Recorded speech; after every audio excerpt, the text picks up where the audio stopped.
నమస్తే welcome to J news ముందుగా bulletin headlines చూద్దాం.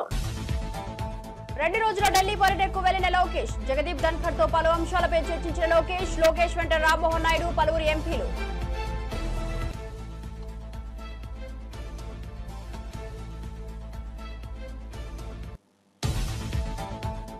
కాంగ్రెస్ ప్రభుత్వంపై మరోసారి కేటీఆర్ విమర్శలు. పదవుల మీద ఉన్న ధ్యాస తెలంగాణ ప్రజలపై లేదంటూ ధ్వజం. ఎన్నికల కోసం అడ్డగోలు హామీలు ఇచ్చి ప్రజలను మోసం చేశారన్న మాజీ మంత్రి.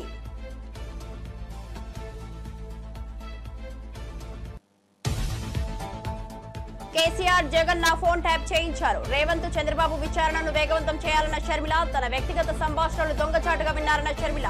ఇది వ్యక్తిగత గోప్యతకు ప్రజాస్వామ్యానికి ప్రమాదకరమని వ్యాఖ్య. ఇంతటి దుర్మార్గమైన చర్యలకు పాల్పడతారా అని ప్రశ్న. రేవంత్ రెడ్డిని కలిసిన బ్రహ్మోస్ ఎయిర్ స్పేస్ ప్రతినిధి బృందం. బ్రహ్మోస్ ఎయిర్ స్పేస్ సంస్థను విస్తరించాలని కోరిన సీఎం. ఇప్పటికే హైదరాబాద్ లో డిఫెన్స్ కు సంబంధించిన వివిధ సంస్థలు దేశంలో పెట్టుబడులకు Telangana అనుకూలమన్న CM.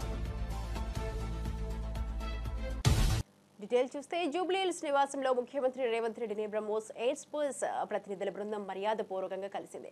BrahMos MD and CEO doctor Jaiteerth R Joshi, Hyderabad executive director Surampudi Sambasivaprasad, DRDL director GS Srinivasamurthy ఈ సమావేశంలో పాల్గొన్నారు. హైదరాబాద్ లో బ్రహ్మోస్ సంస్థను విస్తరించాలని సీఎం సూచించారు. హైదరాబాద్ బెంగళూరు డిఫెన్స్ కారిడార్లుగా అభివృద్ధి చేసే అవకాశం ఉందని తెలిపారు. ఇప్పటికే నగరంలో అనేక డిఫెన్స్ సంస్థలు ఉండటం పెట్టుబడులకు అనుకూలతను సూచిస్తోందని అన్నారు. బ్రహ్మోస్ సంస్థ విస్తరణకు ప్రభుత్వం నుంచి పూర్తి సహకారం అందిస్తామని హామీ ఇచ్చారు. ఈ భేటీలో మంత్రి శ్రీధర్ బాబు కూడా పాల్గొన్నారు. ప్రతినిధులు సీఎం సూచనలపై సానుకూలంగా స్పందించారు.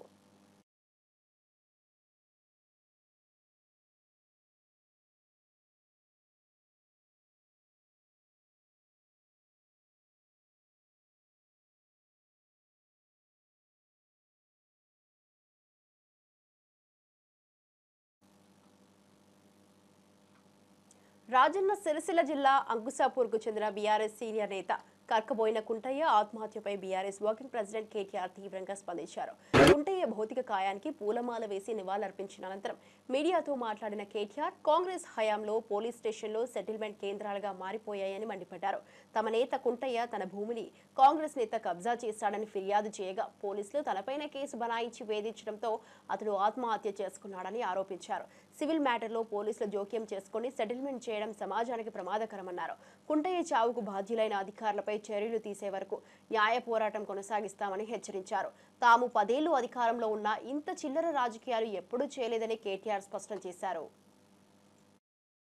నా కోసం హైదరాబాద్ దాకా వచ్చి సాయంత్రం దాకా అక్కడనే ఉండి నాకు ధైర్యం చెప్పి అన్నా నీకేం కాదని చెప్పి మరి రాత్రి ఇక్కడికి వాపసు వచ్చి ఏమైందో తెలియదు రాత్రికి రాత్రే ఆత్మహత్య చేసుకున్నాడని తెలిస్తే ఒక్క నిమిషం మనసు కకావికలమైంది.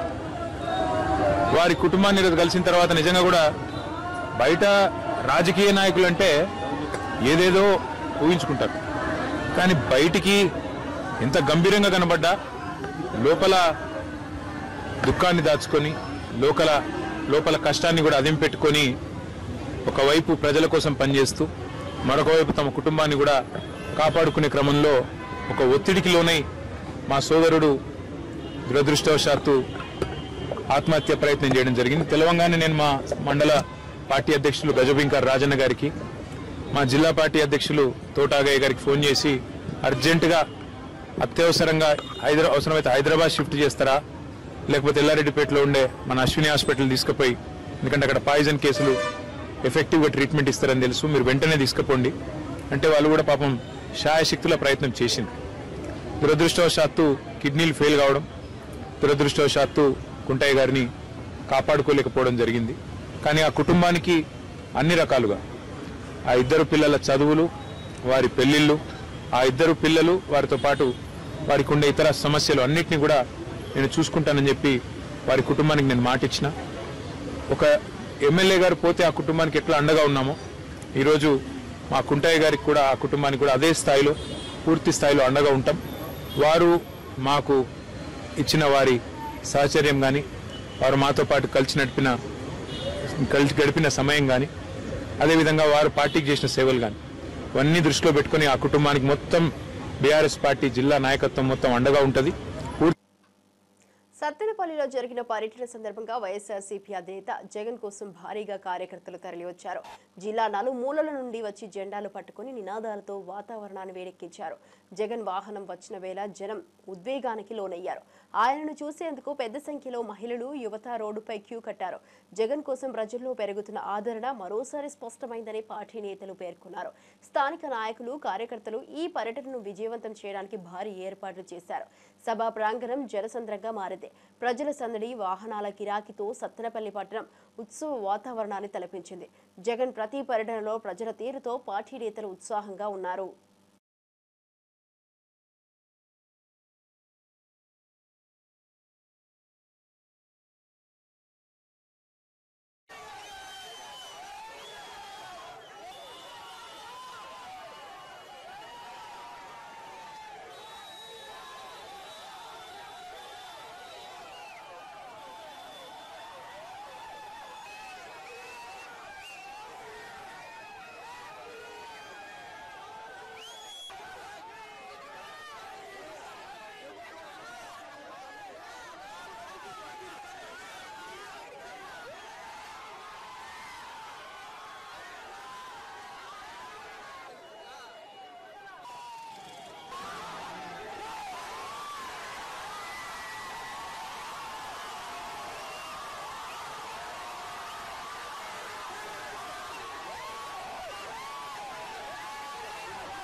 కుప్పంలో మహిళా శిరీషపై జరిగిన దారుణ ఘటనపై సీఎం చంద్రబాబు ఆదేశాలతో ప్రభుత్వం స్పందించింది.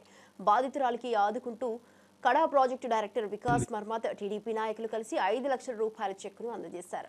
మున్సిపల్ పరిధిలో 50 సెంట్ల భూమిని కేటాయించినట్లు అధికారులు తెలిపారు. సంఘటన తెలిసిన వెంటనే సీఎం చంద్రబాబు, హోంమంత్రి ఎమ్మెల్సీ కంచర్ల శ్రీకాంత్, స్థానిక నాయకులు ఆమె కుటుంబానికి తోడుగా నిలిచారు.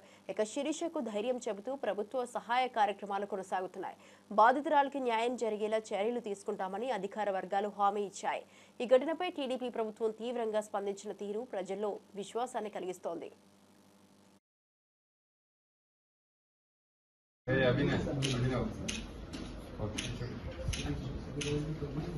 జరుగుతూనే ఉంటుంది.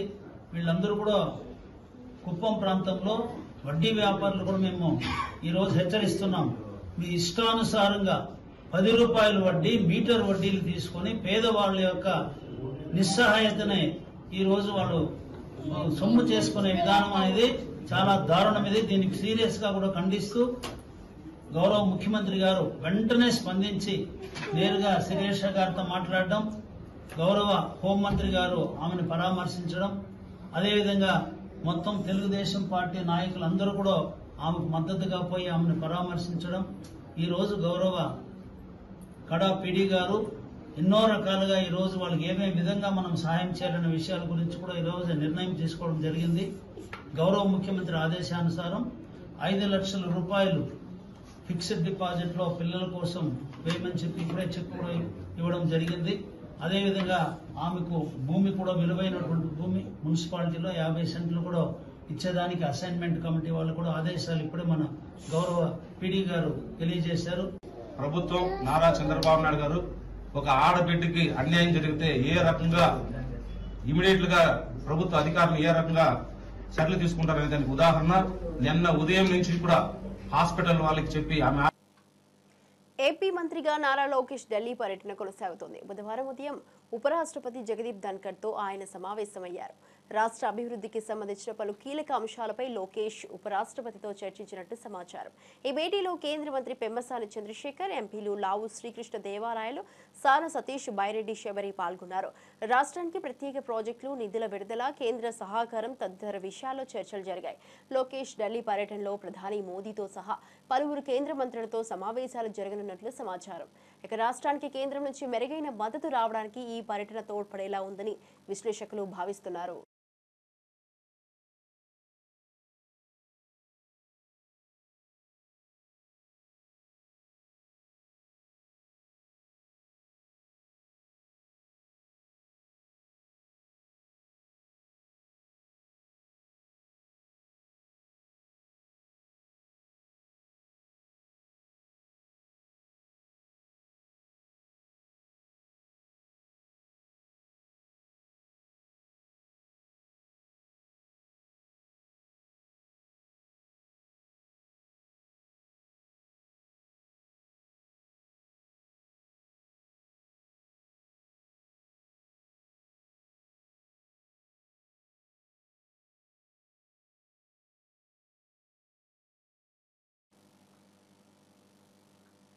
యోగాంధ్ర 2025 కార్యక్రమంపై అవగాహన కల్పించేందుకు అనకాపల్లి జిల్లా ఎస్ రాయవరం మండలం రేవుల పోలవరం సముద్ర తీరం వద్ద ఏర్పాటు చేసిన సభలో హోంమంత్రి తానేటి అనిత పాల్గొన్నారు.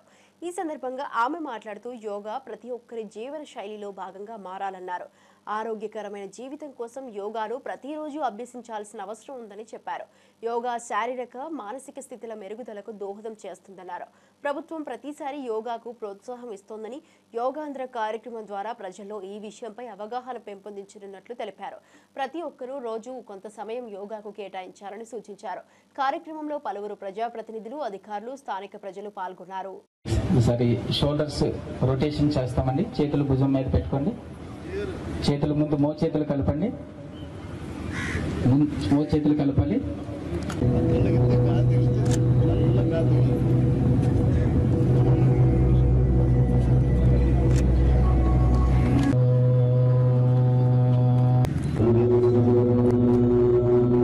డిస్టెన్స్ పెట్టుకోండి. ఒక 6 అడుగులు చేతులు నడుము దగ్గరికి తీసుకొని రండి. శ్వాస తీసుకుంటూ పూర్తిగా తల భాగాన్ని పూర్తిగా వెనక్కి తీసుకుని వెళ్ళండి. బెండ్ చేయాల్సి ఉంటుంది. శ్వాస తీసుకోండి. శ్వాస విడిచిపెడుతూ తలని కుడి పక్కకు వంచండి.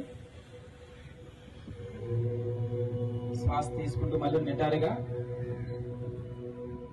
ఇన్హేల్ చేసి రైట్ నోస్ట్రిల్ నుంచి ఎక్స్హేల్ చెయ్యు. మళ్ళీ రైట్ నోస్ట్రిల్ నుంచి ఇన్హేల్ చేసి లెఫ్ట్ నోస్ట్రిల్ నుంచి ఎక్స్హేల్ చేయు. ఇలా 3 టైమ్స్ చేద్దాం.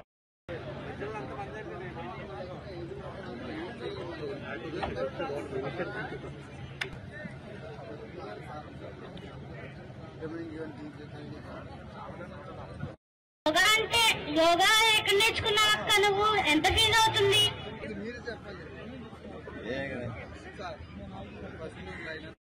వరకు అభివృద్ధి గురించి, సంక్షేమం గురించి ఆలోచించే నాయకులను చూసాం. కానీ మీ ఆరోగ్యం గురించి, మీ కుటుంబ ఆరోగ్యం గురించి కూడా ఆలోచన చేసి మన వ్యవస్థ ఆరోగ్యంగా ఉంటేనే మన దేశం ఆరోగ్యంగా ఉంటుందని నమ్మిన వ్యక్తిగా నరేంద్ర మోదీ గారు 10 సంవత్సరాల నుంచి కూడా ఇంటర్నేషనల్ యోగా డేని సెలబ్రేట్ చేయడమే కాకుండా ఈ 11వ ఇంటర్నేషనల్ యోగా డేని మన ఆంధ్రప్రదేశ్ రాష్ట్రంలో ఏర్పాటు చేయాలని మన గౌరవ ముఖ్యమంత్రిని అడిగిన వెంటనే మన గౌరవ ముఖ్యమంత్రి గారు మనందరి మీద ఉన్న నమ్మకంతో ఓకే చేసి, అలాగే సార్ నేను పెడతానని చెప్పి ముందుకు రావడమే కాకుండా ఈ రోజు విశాఖపట్నాన్ని వేదికగా మార్చడం అనేది నిజంగా ఉత్తరాంధ్ర ప్రజలుగా మనందరూ కూడా ఒక గర్వంగా భావించాలి. ఎందుకంటే ఇంటర్నేషనల్ యోగా డే అంటే జూన్ 21వ తారీఖున ప్రపంచం మొత్తం కూడా ఈ రోజు విశాఖపట్నం వైపు చూసే పరిస్థితి. ఈ రోజు సుమారుగా అది Guinness book of world record అన్నది పక్కన పెడితే ఈ రోజు ప్రతి ఒక్కరు ఆరోగ్యం ముఖ్యం అని చెప్పి మనకున్న 24 గంటల్లో మనం ప్రతి ఒక్కదానికి ఒక గంట వెచ్చిస్తాం. కానీ మన గురించి మనం చేసుకునే ఒకే ఒక గంట, మన గురించి మనం నిర్వహించుకునే పని ఒకే ఒక గంట యోగా. 45 నిమిషాలు యోగా మీద దృష్టి పెడితే మనకి 100 సంవత్సరాల ఆయుష్ మనమే తీసుకొచ్చే పరిస్థితి కనిపిస్తా ఉంది. ఎందుకంటే యోగా అన్నది మన జీవితంలో భాగం అవ్వాలి. ఎందుకంటే యోగా అన్నది ప్రపంచానికి మన భారతదేశం ఇచ్చిన ఒక గిఫ్ట్. భారత్ పాకిస్తాన్ మధ్య కాల్పుల విరమణకు అమెరికా మధ్యవర్తిత్వం లేదని, అది భారత్ తీసుకున్న స్వతంత్ర నిర్ణయమేనని భారత రాయబారి విక్రమ్ మిస్రీ స్పష్టం చేశారు. ప్రధాని నరేంద్ర మోదీ ఈ విషయాన్ని అప్పటి అమెరికా అధ్యక్షుడు డొనాల్డ్ ట్రంప్కు క్లారిటీగా వివరించారన్నారు. ఇక భారత్తో వాణిజ్య చర్చల కారణంగా కాల్పుల విరమణ జరిగినట్లు ప్రచారం అవుతున్నప్పటికీ ఈ నిర్ణయం భారత్దే అని విక్రమ్ మిస్రీ అన్నారు. సార్వభౌమత్వం, భద్రతా ప్రయోజనాలను దృష్టిలో పెట్టుకుని భారత ప్రభుత్వం ఈ నిర్ణయం తీసుకుందన్నారు. की फोन पर बात हुई. बातचीत लगभग 35 मिनट चली. 22 अप्रैल को पहलगाम आतंकी हमले के बाद राष्ट्रपति ट्रंप ने फोन पर प्रधानमंत्री मोदी को शोक संवेदना प्रकट की थी और आतंक के खिलाफ समर्थन व्यक्त किया था. उसके बाद दोनों लीडर्स की ये पहली बातचीत थी. इसलिए प्रधानमंत्री मोदी ने राष्ट्रपति ट्रंप से ऑपरेशन सिंदूर के बारे में विस्तार से बात की. प्रधानमंत्री मोदी ने राष्ट्रपति ट्रंप को स्पष्ट रूप से कहा कि 22 अप्रैल के बाद भारत ने आतंकवाद के खिलाफ कार्रवाई करने का अपना दृढ़ संकल्प पूरी दुनिया को बता दिया था. प्रधानमंत्री मोदी ने कहा कि 6-7 मई की रात को भारत ने पाकिस्तान और पाकिस्तान ऑक्यूपाइड कश्मीर में सिर्फ आतंकी ठिकानों को ही निशाना बनाया था. भारत के एक्शन बहुत ही मेजर्ड, प्रिसाइस और नॉन एस्केलेटरी थे। साथ ही भारत ने यह भी स्पष्ट कर दिया था कि पाकिस्तान की गोली का जवाब भारत गोले से देगा। 9 मई की रात को उपराष्ट्रपति वैंस ने प्रधानमंत्री मोदी को फोन किया था। उपराष्ट्रपति वैंस ने कहा था कि पाकिस्तान भारत पर बड़ा हमला कर सकता है। తిరుమల శ్రీవారిని తెలంగాణ రాష్ట్ర మంత్రి లక్ష్మణ్ కుమార్ మంగళవారం దర్శించుకున్నారు. ఉదయం వీఐపీ బ్రేక్ దర్శనం సమయంలో ఆలయంలో ప్రవేశించి స్వామివారి మంగళ దర్శనం పొందారు. దర్శన అనంతరం రంగనాయకుల మండపంలో అర్చకులు ఆశీర్వచనం ఇచ్చారు. ఇక మంత్రి వెంకట కుటుంబ సభ్యులు, అధికారులు కూడా ఉన్నారు. రాష్ట్రం శాంతి, అభివృద్ధి, ప్రజల సుఖ సంతోషాల కోసం తల నమూనాను సమర్పించారని మంత్రి తెలిపారు. భక్తుల నడక, దారుల అభివృద్ధిపై తాను టీటీడీ అధికారులతో చర్చించారని తెలిపారు. ఇక తిరుమలలో భక్తుల రద్దీ కొనసాగుతోంది. రాష్ట్ర కేబినెట్ మంత్రిగా ప్రమాణ స్వీకారం చేసి 21 తారీఖు నా ఆఫీసు ఛార్జ్ తీసుకున్నటువంటి మా అఖిల భారత కాంగ్రెస్ పార్టీ, మా రాహుల్ గాంధీ గారి నాయకత్వం, మా ప్రియతమ నాయకులు గౌరవనీయులు పెద్దలు రేవంత్ రెడ్డి గారి నాయకత్వం లోపల రాబోయే రోజుల్లో తెలంగాణ ప్రజలకు ఇచ్చినటువంటి 6 గ్యారంటీ పథకాలకు ఆ స్వామివారు అమ్మవారు ఆశీర్వదించి చల్లగా చూడాలి, ప్రజలకు ఇచ్చిన మాట అమలు చేసేటువంటి శక్తి మాకు ఇవ్వాలని చెప్పి ముఖ్యమంత్రి వర్యులు వారి నాయకత్వాన్ని, మంత్రిగా నాకు కూడా పూర్తి ఏదైతే ధైర్యాన్ని, ఆశీర్వాదాన్ని స్వామివారి ఇవ్వాలని చెప్పి మనస్ఫూర్తి కోరుకుంటూ ఆ స్వామివారికి ప్రతి సంవత్సరం మేము స్వామివారి దగ్గరికి వస్తాం. ఈరోజు గొప్పగా చాలా సంతోషం ఏంటంటే మా సామాన్య కాంగ్రెస్ పార్టీ కార్యకర్త నేను ఈరోజు రాష్ట్ర క్యాబినెట్లో సోషల్ వెల్ఫేర్ మినిస్టర్గా, అదేవిధంగా ఎస్టీ మినిస్టర్గా, మైనార్టీ కార్పొరేషన్, ఇవన్నీ 4 వెల్ఫేర్ స్కీమ్స్ సంబంధించినటువంటి మినిస్టర్ క్యాబినెట్లో అవకాశం రావడం అనేది నా అదృష్టంగా భావిస్తున్నాను.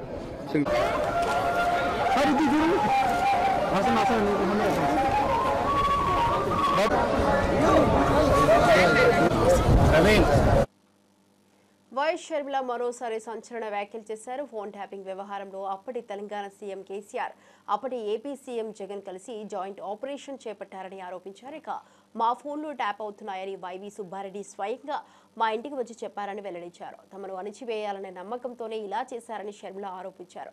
ఫోన్ ట్యాపింగ్కు బాధ్యులైన వారిపై సమగ్ర దర్యాప్తు జరగాలని, దోషులకు కఠినమైన శిక్ష పడాలని డిమాండ్ చేశారు. ప్రజల హక్కులను కాపాడాల్సిన నేతలే తప్పుదోవ పడటం దురదృష్టకరమన్నారు. ఫోన్ ట్యాపింగ్ వ్యవహారం ఇప్పుడు 2 రాష్ట్రాల్లో రాజకీయంగా వేడెక్కుతోంది.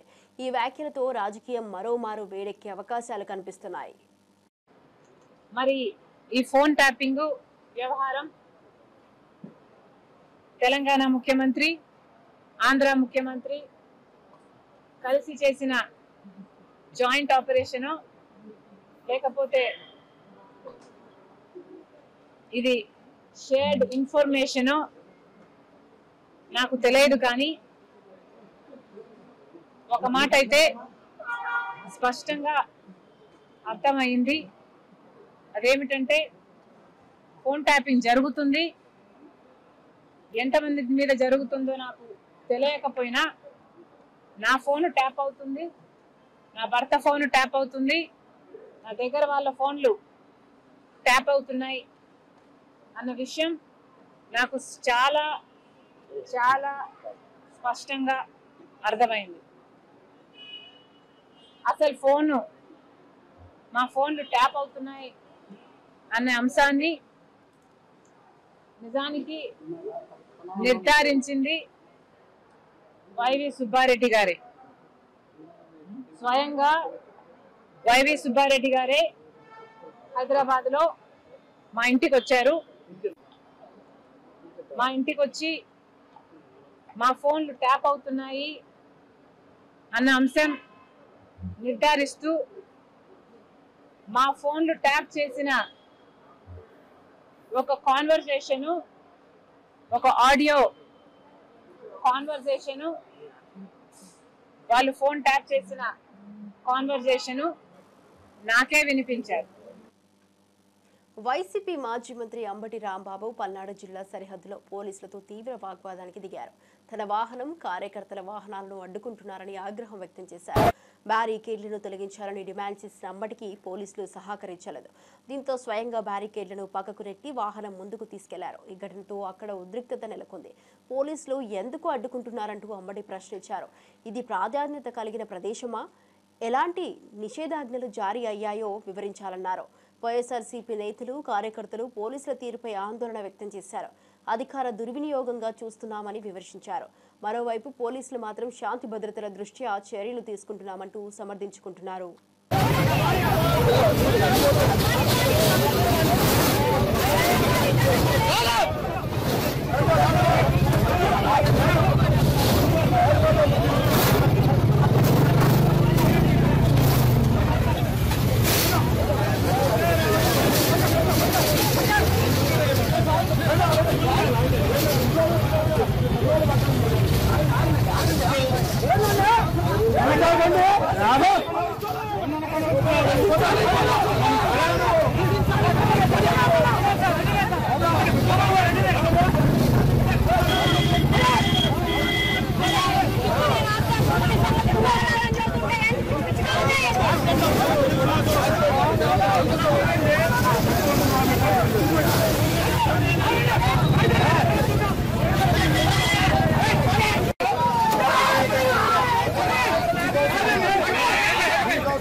తెలంగాణ సీఎం రేవంత్ రెడ్డికి బీజేపీ ఎమ్మెల్యే రాజాసింగ్ వినతి పత్రం ఇచ్చారు. రాష్ట్రంలో గోశాలల నిర్మాణం, గోవుల పరిరక్షణకు కమిటీ ఏర్పాటు చేస్తున్నందుకు సీఎం రేవంత్ కు ధన్యవాదాలు తెలిపారు. తాను కూడా ఆ కమిటీలో సభ్యుడిగా అవకాశం ఇవ్వాలని కోరారు. గోవుల పరిరక్షణ కోసం ప్రత్యేక పోలీస్ టాస్క్ ఫోర్స్ ఏర్పాటు చేయాలని విజ్ఞప్తి చేశారు. ఇక గోమాతను కాపాడే విషయంలో ప్రభుత్వం తీసుకుంటున్న చర్యలను స్వాగతిస్తున్నానని, తాను కూడా అందులో భాగం కావాలనుకుంటున్నానని తెలిపారు. గో రక్షణపై తన నిబద్ధతను మరోసారి ప్రజల ముందు ఉంచారు. టాస్క్ ఫోర్స్ని నిర్మించండి. ఎవరైనా ఇల్లీగల్గా ఆవులు, ఎద్దులు, దొడలు మన తెలంగాణకి ఈ స్లాటర్ హౌస్కి కటింగ్కి తీసుకొని వస్తే వాళ్ళకి పట్టుకోవాలి. అదే ఆవులు, అదే దొడలు, అదే ఎద్దులు మీరు కట్టిన మోడలైజ్ని షిఫ్ట్ చేయాలి, అక్కడ షిఫ్ట్ చేయాలని నేను కోరుతున్నాను. అదేవిధంగా ఒకవేళ అది ఒక మంచి టాస్క్ ఫోర్స్ టీమ్ గౌరక్షణ గురించి మీరు తయారు చేస్తే దానికి ఒక సభ్యుడిగా మాకు కూడా పెట్టాలని నా ఒక నివేదిక. పార్టీని పక్క పెట్టండి. ఎందుకంటే ఎన్నో సంవత్సరాల నుంచి గౌరక్షణలో మేము ఆల్రెడీ పనిలో ఉన్నాము. చాలా వరకు గౌరక్షణ గురించి చాలా వరకు కార్యకర్తలు పని కూడా చేస్తున్నారు. లీగల్గా మేము కూడా మీకు సపోర్ట్ చేయడానికి మేము రెడీ ఉన్నాము. కానీ దీనిపైన కూడా దృష్టి పెట్టాలని నా ఒక నివేదిక. అదేవిధంగా తెలంగాణలో మున్సిపల్ కార్పొరేషన్ నుంచి చాలా వరకు స్లాటర్ హౌస్ నడుస్తున్నాయి. అదే స్లాటర్ హౌస్లో ఇల్లీగల్గా ఎద్దులు, ఆవులు, దొడలు నైట్ పూట కట్ చేసి మన తెలంగాణ నుంచి మాంసాన్ని వేరే వేరే రాష్ట్రాలకి కానీ వేరే వేరే దేశాలకి కానీ ఎక్స్పోర్ట్ అవుతుంది. దానిపైన కూడా దృష్టి పెట్టాలని రేవంత్ రెడ్డి గారికి నా ఒక నివేదిక. 8 వసంతాలు సినిమాలో శుద్ధి అయోధ్య పాత్ర తనకెంతో ప్రత్యేకమైందని నటి అనంతిక పేర్కొన్నారు. ఈ చిత్రంలో నటించడం తన అదృష్టంగా భావిస్తున్నట్టు ప్రీ రిలీజ్ ఈవెంట్లో చెప్పారు. ఇక డాన్స్, మార్షల్ ఆర్ట్స్ చిన్నప్పటి నుంచి అలవాటు అయినా స్టేజ్ పై మాట్లాడటం మాత్రం భయంగా ఉంటుందని నవ్వుతూ పంచుకున్నారు. ఫణీంద్ర నర్శెట్టి దర్శకత్వంలో హనురెడ్డి, రవితేజ దుగ్గిరాలతో కలిసిన ప్రధాన పాత్రలు నటించిన ఈ చిత్రం ప్రేమ, మార్షల్ ఆర్ట్స్ నేపథ్యంలో రూపొందింది.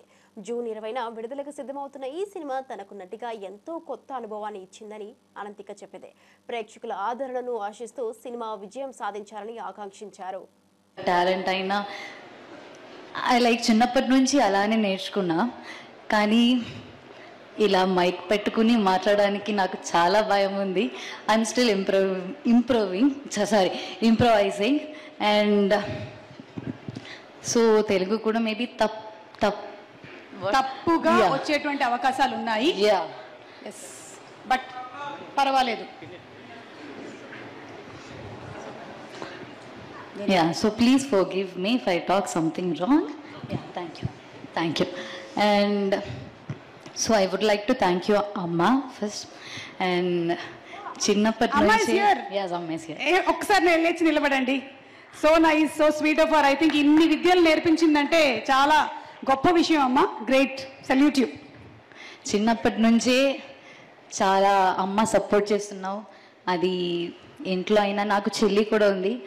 అమ్మ చిన్నప్పటి నుంచి మన ఇద్దరిని చాలా సపోర్ట్ చేసి ఇప్పుడు నాకు ఏదైనా కొత్తగా నాకు if I want to learn something new అంటే కూడా అమ్మ will be there on top like నేర్చుకుంటాం మనం వెళ్దాం.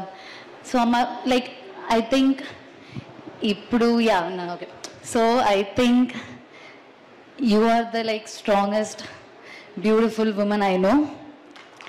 అండ్ ఈ జర్నీ అయితే నాదే, కానీ the strength behind in it it's all yours. Thank you so much అమ్మ, I love you so much. And sir,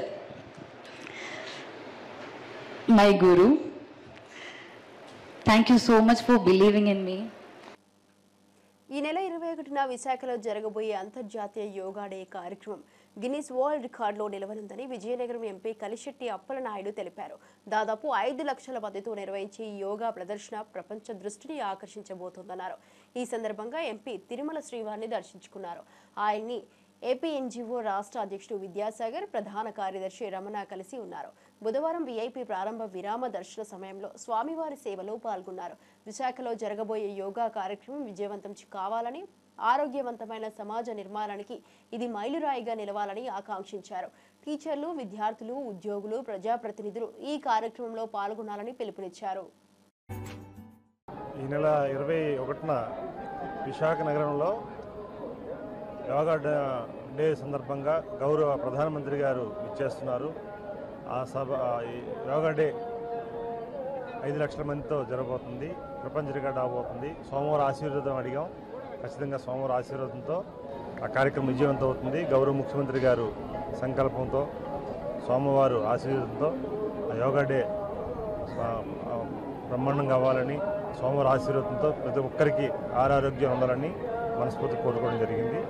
అలాగే మా ఉద్యోగ వర్గాలు, ఎన్జిఓస్ ప్రతినిధులతో ఈరోజు దర్శనం చేసుకోవడం, సోమవారం ఆశీర్వాదం తీసుకోవడం చాలా ఆనందంగా ఉంది. Thank you. దాదాపు 12.5 లక్షల ఉద్యోగ ఉపాధ్యాయ పెన్షనర్ల ప్రతినిధిగా ప్రతిష్టాత్మకమైన ఏపీ ఎన్జిఓస్ అసోసియేషన్ రాష్ట్ర సంఘ అధ్యక్షుడిగా ఈ రాష్ట్రంలోని ప్రభుత్వోద్యోగులందరూ మాకు పదవీ బాధ్యతలు అప్పచెప్పారు. అలాగే నాతో పాటు రాష్ట్ర ప్రధాన కార్యదర్శిగా డివి రమణ గారిని చేశారు. మరి ఈ సందర్భంగా ఆ దేవదేవుని ఆశీర్వాదం పొందడానికి మన తిరుమలలో, పవిత్రమైన తిరుమలలో వచ్చి చేశాం. అలాగే రాష్ట్రం సుభిన్నంగా ఉంటేనే, రాష్ట్రం సుసంపన్నంగా ఉంటేనే అందరూ ఉంటాయి. అందుకని రాష్ట్రం సుసంపన్నంగా ఉండాలని రాష్ట్ర ప్రభుత్వం నుంచి ప్రజలకు ఏవైతే వెళ్ళాలో వాటన్నిటిని కూడా ఉద్యోగ వర్గాలు మరి ప్రజలందరికీ అందేటట్టు, ముఖ్యంగా పేద ప్రజలకు అందేటట్టు ముందుకు ఉండాలని, అలాగే ఉద్యోగ ఉపాధ్యాయ కార్మిక పెన్షనర్లకు సంబంధించిన అనేక సమస్యలు అన్నీ ఉన్నాయి. అవన్నీ కూడా దేవదేవుని ఆశీర్వాదంతో రాబోయే 2 సంవత్సరాల కాలంలో అన్నీ తీరాలని, రాష్ట్రం సుభిక్షంగా, సుసంపన్నంగా, ప్రశాంతంగా, ప్రజలందరూ ఆరోగ్యంగా ఉండాలని ఆ దేవదేవుని ఆశీస్సులు తీసుకున్నాం. ఇది ఇప్పటివరకు బులెటిన్ అప్డేట్ చూస్తూనే ఉండండి జే న్యూస్.